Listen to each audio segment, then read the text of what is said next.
Assalamualaikum warahmatullahi wabarakatuh. Apa kabarnya anak-anakku? Alhamdulillah ya, dalam keadaan sehat walafiat. Marilah kita membaca basmalah dahulu. Bismillahirrohmanirrohim. Kita pada hari ini akan mempelajari pembelajaran 2 ya. Silakan dibuka buku paketnya halaman 124 ya. Kita kan sudah mengetahui bangsa kita itu setelah merdeka, dan untuk mengisi kemerdekaan Indonesia itu kita harus melaksanakan hal-hal yang positif. Di antaranya adalah mengenang jasa para pahlawan, terus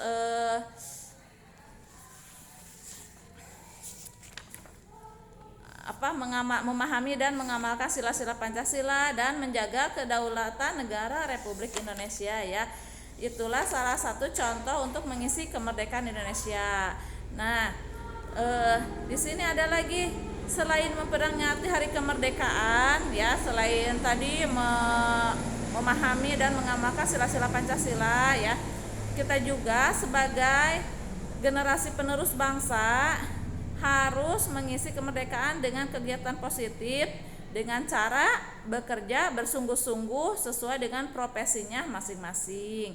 Misalnya profesi yang ditunjukkan pada gambar di samping ini adalah profesi proses pembuatan garam. Nah, tentunya kalian semua tahu ya apa ya itu garam. Garam itu bubuk kristal putih ya, yang rasanya asin. Nah, beginilah proses pembuatan garam ya. Silakan dibuka halaman 125-nya. Proses pembuatan garam. Garam merupakan komoditas yang sangat penting bagi kehidupan masyarakat. Bayangkan saja jika ibu kalian atau mama kalian masak tanpa memakai garam, bagaimana rasanya?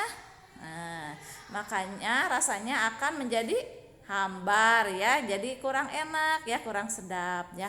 Garam tidak hanya dijadikan bahan konsumsi, tetapi juga garam diperlukan dalam berbagai industri seperti industri penyamakan kulit dan pengeboran minyak lepas pantai.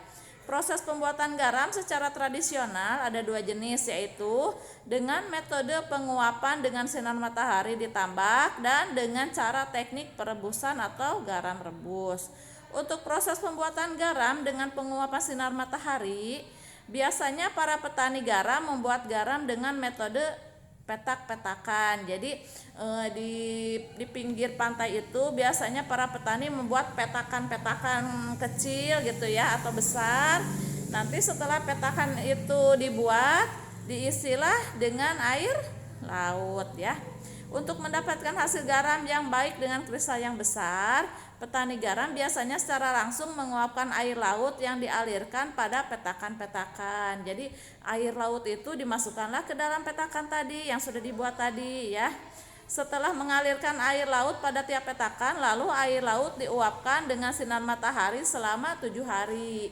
Jadi didiamkan, air lautnya didiamkan di petakan tadi selama 7 hari. Dengan sendirinya air laut tersebut akan berkurang dan menjadi kristal garam. Jadi airnya sudah tidak ada, jadi yang ada hanya kristal-kristal garamnya. Beda halnya dengan proses perebusan garam. Untuk proses pembuatan garam dengan metode perebusan, caranya sebagai berikut. Garam yang masih kasar dilarutkan dengan air. Setelah air sudah tercampur dan garam sudah terlarut air, kemudian difilter atau disaring agar jernih. Setelah melalui proses penyaringan, air tersebut direbus dengan menggunakan bara api sekitar 3-4 jam bahkan lebih. Setelah itu jadilah garam rebus ya. Perbedaan garam rebus dengan pembuatan garam yang menggunakan teknik penguapan panas matahari ialah jika garam rebus hasilnya lebih halus, sedangkan garam dengan menggunakan pemanasan matahari akan lebih kasar. Biasanya bunda kalian memakai garam yang seperti apa? Ya terserah ya, mau yang besar atau mau yang lebih halus, terserah kesukaannya masing-masing. Baiklah, sekarang kita ke halaman 126. Cara generasi muda mengisi dan memaknai kemerdekaan Indonesia. Tradisi yang dilakukan oleh masyarakat Indonesia untuk memperingati hari kemerdekaan biasanya adalah melakukan upacara pengibaran bendera merah putih, mengadakan karnaval dalam pergelaran budaya, hingga perlombaan 17 Agustus yang diikuti oleh anak-anak maupun orang dewasa. Semaraknya peringatan 17 Agustus tidak akan bernilai jika tidak mampu dimaknai dan diisi dengan hal-hal yang positif dan bermanfaat setiap harinya, khususnya oleh generasi muda.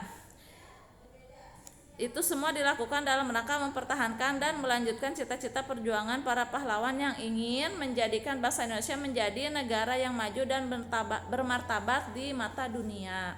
Hal-hal yang dapat dilakukan generasi muda dalam mengisi dan memaknai kemerdekaan yaitu sebagai berikut: belajar dan menuntut ilmu dengan baik, ya, berperan aktif dalam kegiatan organisasi dan kegiatan sosial, mencintai produk-produk Indonesia, mencintai kesenian dan budaya bangsa, ya, ikut serta dalam mempertahankan wilayah negara kesatuan Republik Indonesia, memiliki semangat berwirausaha, ya. Itulah beberapa hal yang dapat dilakukan oleh generasi muda dalam mengisi dan memaknai kemerdekaan Indonesia.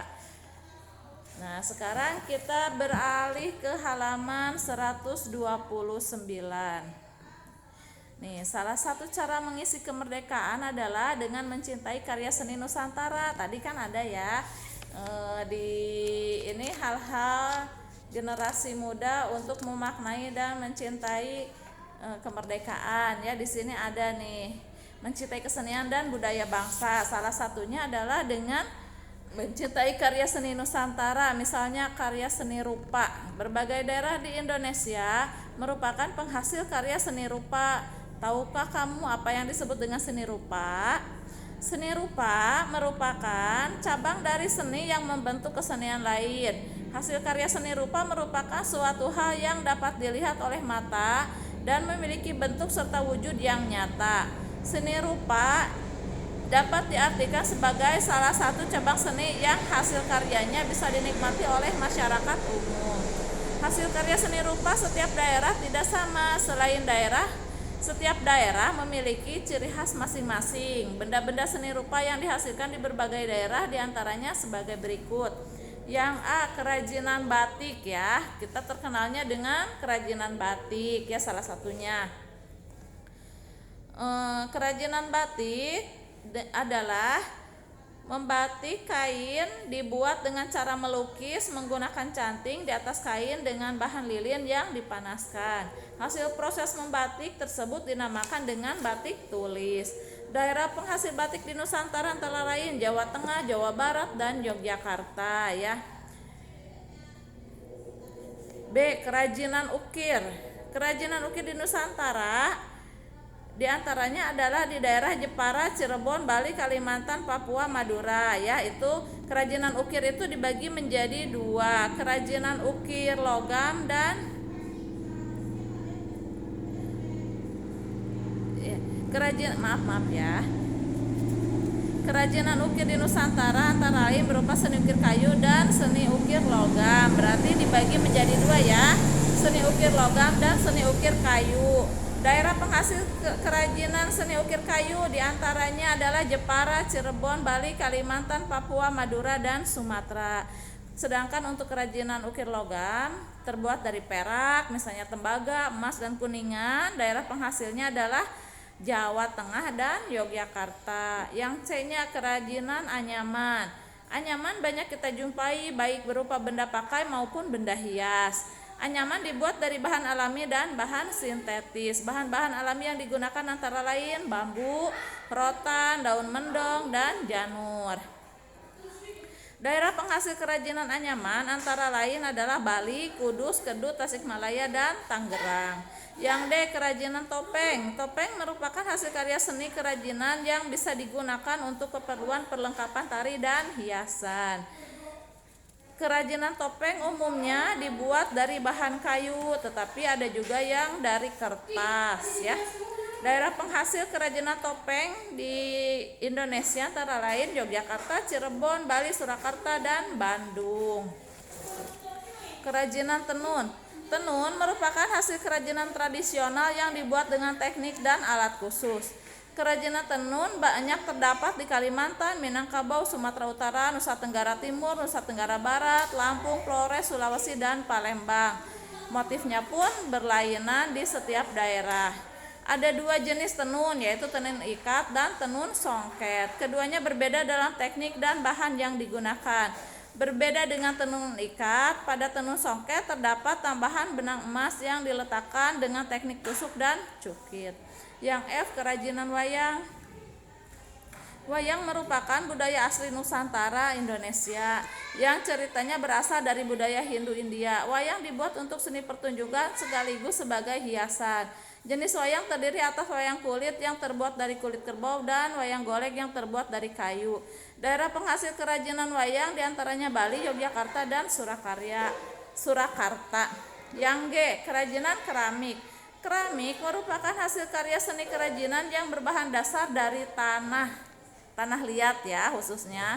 Hasil kerajinan keramik sangat beragam seperti vas bunga, guci, mangkuk, cangkir, dan lain-lain. Daerah penghasil kerajinan keramik yang terkenal di Nusantara adalah Kasongan atau Yogyakarta, serta Kelampok dan Mayong Jepara di Jawa Tengah. Nah, mungkin itulah beberapa hal cara untuk mengisi kemerdekaan Indonesia ya, melalui mencintai karya seni Nusantara. Demikianlah pembelajaran 2 kali ini. Kita akhiri dengan membaca hamdalah. Alhamdulillahirrabbilalamin. Mohon maaf apabila ada kesalahan dan kekurangan. Terima kasih. Wassalamualaikum warahmatullahi wabarakatuh.